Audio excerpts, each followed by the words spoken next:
Want anything bad enough? Don't make excuses. You gotta lose your time and your sleep for it. You find a way. Boxing King Media in association with Boxraw. Shane McGuigan, it's 2024. You're back in the gym. How was your Christmas and New Year? Good, thank you, mate. Happy New Year to you and your channel and everyone that's watching. So, yeah, it was good, man. I enjoyed myself. Worked over Christmas, but not on Christmas Day and Boxing Day. But we worked throughout because Adam's preparing for Feb 3rd and Caroline for Feb 3rd as well. So we're in the depths of our training camp. I can imagine it's not easy trying to balance that with family time and Christmas period. But just out of curiosity, what was the best present you got this Christmas? Just time with my family. I think I'm 35, so once you get past that, I don't think you really cherish much. You get so much free stuff and little things like that. I mean, I'm not really one for like big gifts. I like training shoes and things like that, like little bits of stuff to wear about my work. So yeah, I get a lot of that just part of the job that I'm in. But time, you just can never get back time. So have a bit of time off and spending time with my little man and my fiance and stuff like that. It's good fun. I would definitely back that up. Time is probably the most precious gift you can give anyone. So back you up on that, Shane. Last year was an incredible year for you, and you've had some big years in boxing, you know, people raving about you and your work. But where did last year rank to the previous years? Was it your best year? Potentially, yeah. I mean, Ellie Scotney won a world title. So did Chris. Caroline won the IBO world lightweight title as well. She's flying in the gym, and Adam, European champion. So, yeah, it was, in terms of the fighters that I've got in the gym, like Hassan unfortunately had a shoulder injury, and Robbie Davies snapped his ankle. But those are the only two setbacks really of 2023. So, yeah, it was a good year. It was a good fun year. We all grew a little bit. Lots of life lessons learned as well as part of the process. That's what we do on a day-to-day basis. But I'm quite far into my coaching career now. I think I'm 14 or 13 and a half, 14 years into my coaching career, and you're always learning. It's part of the gig. Definitely. So the reason I asked you how well you thought last year was compared to the previous ones, because I spoke to Dominic Ingle recently, and I got him to kind of break down who he felt the coach of the year was, and he kind of narrowed it down to you and Ben Davison. But he said you picked it just because of the success you've had, you know, with all the champions in your gym. Do you agree with that? I think so. I mean, I think it's been a good year for me. I think, you know, Ben's done well. You know, but I think if you're looking at, I've had CBS in the gym now 7 years, and Adam and Caroline, for instance, Ellie came to me after the second fight I think she'd had. So she's now a world champion. Adam and Caroline started here. Obviously Adam had one fight beforehand, but with lockdown that was like only a little run out. So the majority of all of their careers have been here. So it's been a long process, and every single one, it's not just been like you're taking somebody in who's already up at the top level.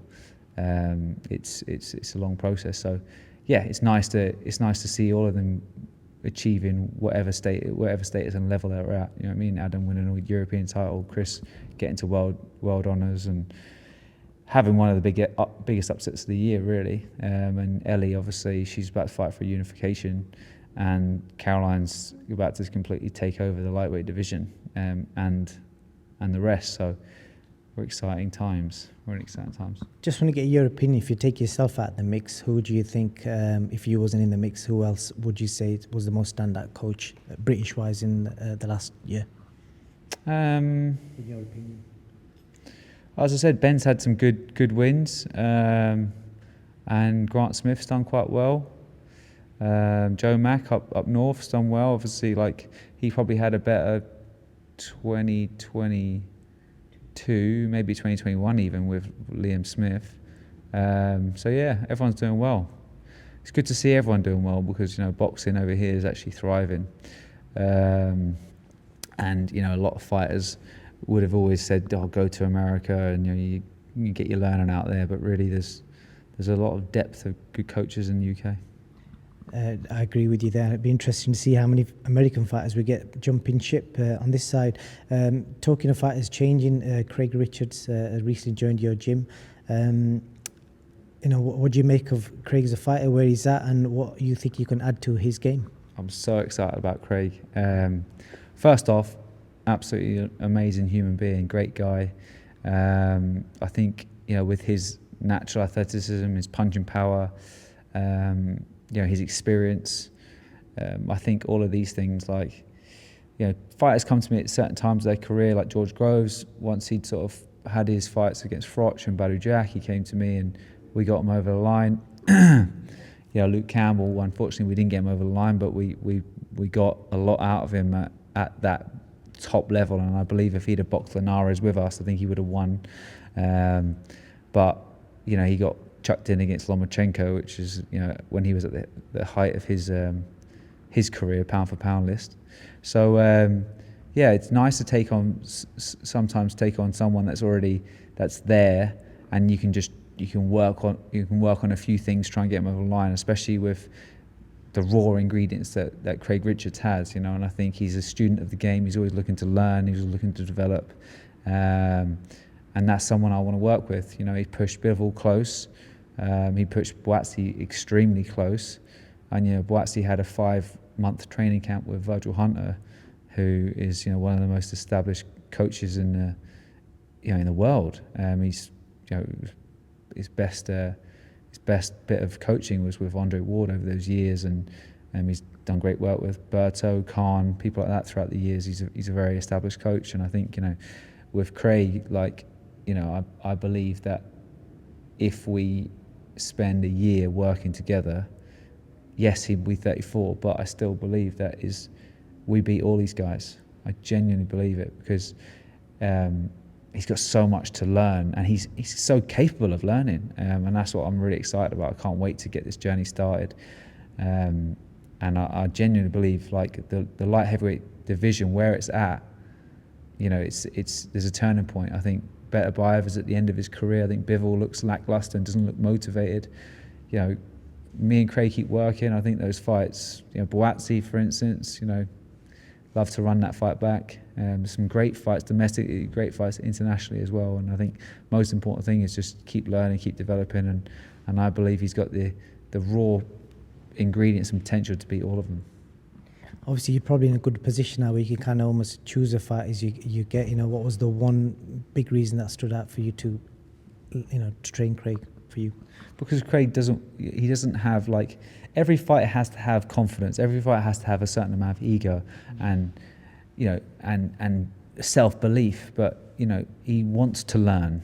That's the most important thing. I don't want to work with someone that doesn't want to learn, or thinks that they know a lot, or that they know everything, or they just don't want to go and throw myself into that, because am I going to get the best results? It's the most important thing is you got to go strip it back to when you first walked into the gym as an amateur, when you knew nothing, and you say, okay, I'm going to put my full faith in this coach, in this system, and that's where they're going to take me to this next level. And I think Craig has that mentality where he's like, okay, I just need to immerse myself in what you're coaching me, and I'm just going to go and do it. And with someone like that, you can build up a great rapport quickly. And as I said, he's already had those fights. He's been in with Boazzi, Bivol, even the other fights in between, Shakan Pitts, going to different people's promotion, different people's cards and stuff, and knocking them out. So he's already got that experience. Now we need to tweak a few things, need to figure out game plans and how to stick to things and work on just a few basic things, but really sharpen those stuff up. And I believe, merge that in with the experience. I think you're going to see an absolute frightening light heavyweight wrecking machine. Intrigued to see that. Just going to fly through the rest of your stable. Adam Zima, again, you mentioned great performance last time, and he put something out the other day saying that he wants to be a world champion in 2024. Is that realistic? And if that is, what route do you go down? Because all the belts are kind of tied up. It's going to be hard to win a world title in 2024 because of the situation. There's Haney's just stepped up. He's just won. Lopez is in looking for like 10 million plus a fight. Subriel Matisse is a world champion, and who else? Can't think of it. I can't think of the other world champion. But most importantly, there's it's a stacked division. If you actually look down it, you've got a lot of people sitting there waiting to fight for a world title. And I think the most important thing for us is not get hung up on winning world titles. Look to develop. Look to get the best fights that he's going to develop as a person, as a boxer, and next thing you know, you'll be there. You'll be knocking on the door because he's got a lot of eyeballs on him.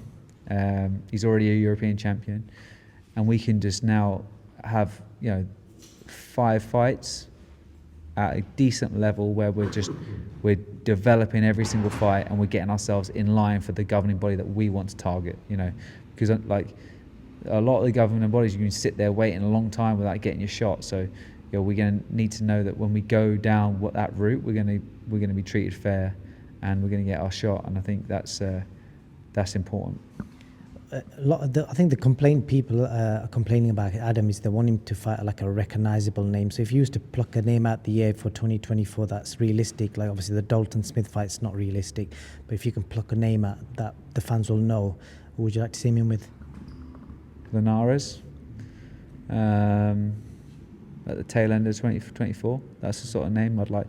I know he's ready to pack it in, but if he's boxed Jack Catterall, and I think he's been over here a lot of times, I think he potentially might be interested in that.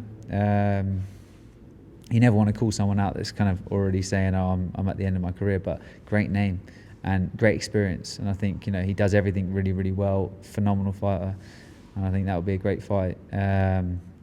So, yeah. What's the unification fight you've got for Ellie Scotney? Has that been announced yet?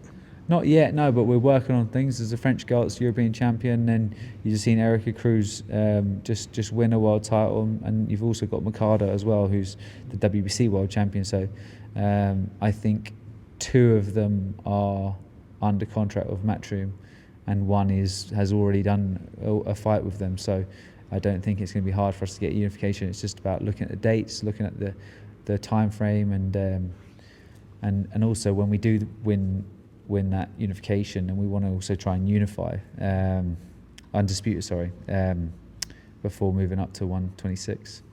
CBS, another good win just over the Christmas period. What is next for him? Is it a Coley? Because we've seen a Coley sparring Parker recently, and he looked really heavy, so I'm not sure if he's going to stick around at cruiserweight. I think Lawrence looks pretty big. I mean, he's been big before, but he's looking extra big. So I think he's probably like 115 or something like that. I'm not sure if he's going to come back down to cruiserweight, but we'll see. Once again, look, we'll let the promoters and do their thing. So we'll have news reasonably soon. He's got cut eye, so he probably won't be out till end of March, April, potentially even May. But we've just got to look at the right opportunities. And the reason I'm asking is if the Jaya Pattaya fight came up for a potential Saudi show, would that interest you? Because I think he called that CBS as well. It would definitely interest us. I just don't understand. He's just vacated his belt. Chris wants to, like everyone that goes to Saudi is looking for the money over the recognition in the sense of the belts. And I think like the Pattaya, he just was happy to give that up. And yes, look, he's still the most established fighter in the cruiserweights at the moment. But now you're going to have Bradis fighting for the IBF because he's been sitting there waiting for his opportunity. He's now mandatory. And there's once again just 6 months, 8 months, 10 months, just there's so much movement. That's just what happens in boxing. People get stripped or people, get injured or whatever it is, So we'll just be patient and see what opportunity comes up and make sure we assess it, But if we box Jaya Pattaya, of course he would love to box Jaya Pattaya. That's what he's in this sport for, maximising himself and trying to test himself for the best people. And Pattaya is established as the number 1. But if he had had the IBF, I think that would have been a much bigger carrot dangled in front of Chris than just the money. I just want to get a word on one of your ex-fighters, Daniel Dubois. We spoke to you in the build-up to the fight with JARRELL Miller. I think you basically said that going on the back foot will bring out the best in Daniel Dubois, and it appears that that's the way the fight went. Yeah, Daniel's naturally a boxer. He's a natural counter puncher. He's got a great jab. He's got good feet. Once he gets his range on his jab and his movement, it all flows, and he doesn't get stressed out on the pace. I think when the fight stresses him out, it's almost because he's overworking a lot of the time, and he's so heavy-handed. So I think, you know, someone as methodical and slow as Miller just imposing himself round after round. It was like there was a breaking point in the fight where it was like after 4 rounds Daniel was tired, but Miller was even more tired, just plodding forward, you know, and Miller ran out of gas and had nothing as well to like. Once he got there, he's not very heavy-handed. You know, he's good at sort of moving his head and walking you down, but when he gets there, he's not explosive, and he doesn't have the ability to just change it up and hurt you on the inside. He's just tipping there. So Daniel then settled, and as soon as he started settling, you saw the best out of Dan. And I think it's a fight that he really will grow from, but not a huge win in the sense of like Miller wouldn't beat anyone in the top 30 in the world. Like the guy that knocked out the Russian dude, he'd beat Miller. So like I don't think Miller's, you know, he's just heavy and just walks you down. And if you got 4 rounds in you, you're gonna get found out. But if you can survive and just, you know, use your range, and Daniel's extremely heavy-handed. So you know, someone that's static like that, he's gonna when he can load up. I'm surprised it took that long, to be honest. But it was a really great fight for him. It was a really great fight for him to instill that confidence. And I was worried at one stage after 3 rounds. I thought, is it the fight for him? Because he's already got a few he doubts himself sometimes, you know. And I think he'll get so much from that fight. He'll get so much confidence. What would you like to see him with next, Dan, if he was still involved? I think he should just. I don't think he should fight Parker.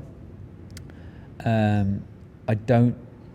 Potentially Joyce again, because Joyce has just come off a knockout loss, and I think Joyce he's, you know, his punch resistance is still great because that was like one shot he still got up. But, you know, I think now that Daniel knows that someone can hurt him, he'll have a bit more confidence in himself being able to land the shots. And he's just come off knocking someone out late. Everyone else he knocked out early, Daniel. Do you know what I mean? It was either the first 4 rounds or he would go the distance with them, like with Kevin Johnson. So like he now believes that he can hurt someone late on in a fight, which I think with someone like Joyce that's been already knocked out, I think that's a great fight. Makes the most sense in my honest opinion. There's no point risking it against someone that's like that guy that we just mentioned, you know, that guy that beat Derek Chisora years ago in Monaco and just beat the Russian dude. Like, yeah, there's no point, because what's that going to gain? No one knows who he is. Like, at least with Joyce, it's like, okay, roll the dice again on the second time. Your confidence high, his confidence is low. He's another few years older. Daniel's still fresh and young as a heavyweight. So I think that would make most sense. Last fight I want to talk to you about is the AJ fight. I think you basically said it's potential banana skin. They should have picked somebody to walk through. Obviously, instead we saw AJ literally walk through Watto Wallin. So what did you make of the fight? Were you surprised how easily AJ won? Yeah, I thought his jab looked good. The most impressive thing about AJ is I thought his jab looked good. And Wallin didn't really show up, but they've done loads of sparring. He's probably been in for so many camps. Like, they picked that fight. We thought it was potential banana skin because I thought a slippery dude. He used to beat Gassiev. If you actually look back, Gassiev's not been motivated. He's been out of the gym for like years on end, and he's only had a few fights since getting beaten by Usyk. So, you know, they picked that fight intelligently, but we weren't. We didn't see the sparring. We didn't see how well he would have handled him in camp. So, and I think it was a good one because it kept us all interested. But really, he established his jab, which on a southpaw is like it's the hardest thing to establish is your jab. So And I think, you know, he did really well for doing that. And once he got that range, and he has that confidence because he's done so many rounds with them, he was like, I'm gonna bash this guy up.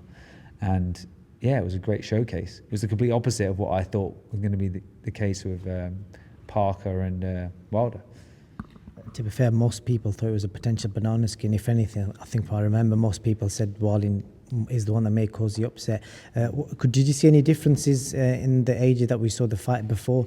Because a lot was made of his mentality and the way he was coming across in fight week, giving one-word answers and all that kind of stuff. No, I think he just gave one-word answers because it was a Frank Warren show. You know, it was a lot of Warren's fighters on it, and I don't think he wanted to go down that whole co-promotion route. But maybe he might be more interested in doing it from now on in. So, and also he's just, if you actually look back at AJ, he's starting to get tired of doing all the media. It is tiring, especially a guy of his stature and, you know, his fame. Like, every single person knows that they're going to get traction whenever they get him on the YouTube channels, and he's got to do X amount of interviews. So, you know, he did throw a few one-word answers out there, but that, I don't think that's anything necessarily new. I just think it's like, okay, he's here to do his job, and he's just frustrated with all of the media because he wants to, at this stage of his career, you can see he wants to let his boxing do the talking rather than keep chatting and talking it up. And I think things like the Tyson Fury, constantly being asked about Tyson Fury every time he does an interview, or asked about this person or that person, I think he just tires him out and he just winds him up. So, but yeah, we saw a guy that was confident. He was confident in himself. He was confident in doing a job. He's done lots of rounds with Wallin, so that would have given him that confidence. And, you know, I think the change of opponent for the Helenius fight swung him a little bit, you know, whereas at least like he knew from so far out that he was having that southpaw smile. He knew what he was going to do, and that, you know, because how long did he have before Helenius? What, like 7 days, something like that. It wasn't. He was all tuned up for the white the white fight. Yeah. So that change of opponent must have swayed him. But I think, you know, it's as I said, just about the cruiserweight division, just about the light heavyweight division. Everything's changing constantly. Like 8 months ago, you just said, "Oh, Fury, he just beats him up," and now you're like, "Does he beat him up?" Because he's got dropped by Francis Ngannou in his debut as a professional boxer, and AJ's just boxed and looked good against someone he's done probably 500 rounds with. But for the casual viewer, they're just looking at it and thinking, he's just knocked that dude out, and he went 10 rounds of a novice heavyweight. So once again, talking points, and that's what creates business for you and you guys on your channel, and that's what keeps people interested. Indeed it does. Any last words, Shane, before I let you go? No. Nothing to look forward to 2024? I'm doing Seville Marathon.